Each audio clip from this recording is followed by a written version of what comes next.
اللہ اکبر۔ السلام علیکم ورحمۃ اللہ، السلام علیکم ورحمۃ اللہ۔ میری جیب کسی نے کاٹ لیا اور میرا موبائل بھی کسی نے چوری کر لیا ہے۔ اچھا چپ کرو، اگر مسجد میں آ بھی گئے ہو تو تماشا مت بناؤ۔ ارے بھائی آپ کا موبائل گھر رہ گیا ہوگا، آپ ایسے کیسے نمازیوں پر الزام لگا رہے ہیں؟ نہیں امام صاحب، مجھے اچھی طرح یاد ہے، میں اپنا موبائل ساتھ لایا تھا اور میری مسجد میں کسی نے جیب کاٹ لیا۔ اب میں ان سارے نمازیوں کی تلاشی لوں گا۔ ارے بھائی آپ پہلی دفعہ نماز پڑھنے آ بھی گئے ہو تو نمازیوں پر تو الزام نہ لگاؤ، کچھ تو خدا کا خوف کرو، اللہ کے گھر میں بیٹھے ہو۔ میں اس لیے نہیں آتا نماز پڑھنے کے لیے، یہاں چیزوں کی حفاظت نہیں ہے۔ دیکھو آج ہی نماز پڑھنے آیا ہوں اور آج ہی کسی نے جیب کاٹ لیا ہے، اور میں تم سب لوگوں کو ایسے نہیں جانے دوں گا، میں تم سب کی تلاشی لوں گا۔ چلو سب ایک بار کھڑے ہو جاؤ۔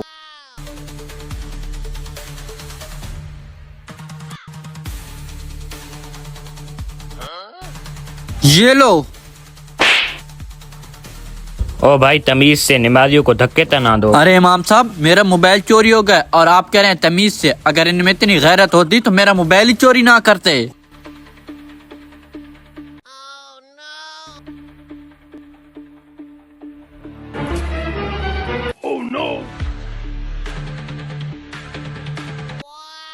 ہو گئی تسلی، تمہارا موبائل کسی کے پاس نہیں ہے، بلا وجہ ہی تم نمازیوں پر شک کر رہے تھے۔ مجھے نماز میں خود محسوس ہوا ہے کہ میری کسی نے جیب کاٹی ہے، آخر میرا موبائل جا کہاں سکتا ہے؟ بھائی آپ ایسا کرے گھر چلے جائیں، میں یقین کے ساتھ کہہ سکتا ہوں کہ آپ کا اگلی نماز پہ موبائل مل جائے گا۔ اللہ اکبر، اللہ اکبر۔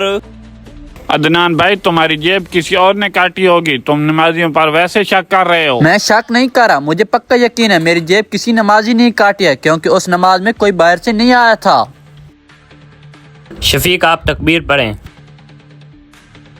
رکیں امام صاحب، آپ نے کہا تھا عصر کی نماز ٹائم آپ کا موبائل مل جائے گا، میرا موبائل مجھے دیں۔ بھائی آپ نماز ادا کر لیں، اس کے بعد آپ کا موبائل مل جائے گا۔ اللہ اکبر۔ السلام علیکم ورحمۃ اللہ، السلام علیکم ورحمۃ اللہ۔ امام صاحب میرا موبائل کہاں ہے؟ چپ چاپ میرا موبائل میرے حوالے کر دو، ورنہ میں تم صاحب کے خلاف قانونی کارروائی کروں گا۔ بھائی صاحب قانونی کارروائی کرنے کی کوئی ضرورت نہیں ہے، یہ لو اپنا موبائل۔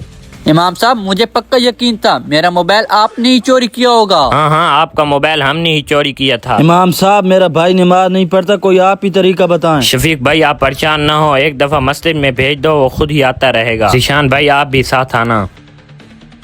اپنے موبائل کے لیے آپ دوسری دفعہ نماز پر آ گئے ہو، لیکن اللہ کی رضا کے لیے ایک دفعہ بھی نماز پر نہیں آئے۔ امام صاحب آپ بالکل ٹھیک کہہ رہے ہیں، آپ نے مجھے احساس دلا دیا ہے۔ میں آپ کے ساتھ وعدہ کرتا ہوں کہ میں آئندہ کے بعد 5 وقت کی نماز باجماعت ادا کروں گا اور صرف اللہ کی رضا کے لیے مسجد میں آؤں گا۔ نماز ہم پر فرض ہے اور نماز پڑھ کر ہم اللہ پر کوئی احسان نہیں کرتے، ہمیں اللہ کی ذات کا شکر کرنا چاہیے جو ہمیں اپنے سامنے جھکنے کی توفیق دیتا ہے۔ میرے پیارے دوستو، اگر ہماری ویڈیو آپ کو پسند آئی ہو تو لائک، شیئر اور ہمارے پیج کو فالو ضرور کریں۔ شکریہ۔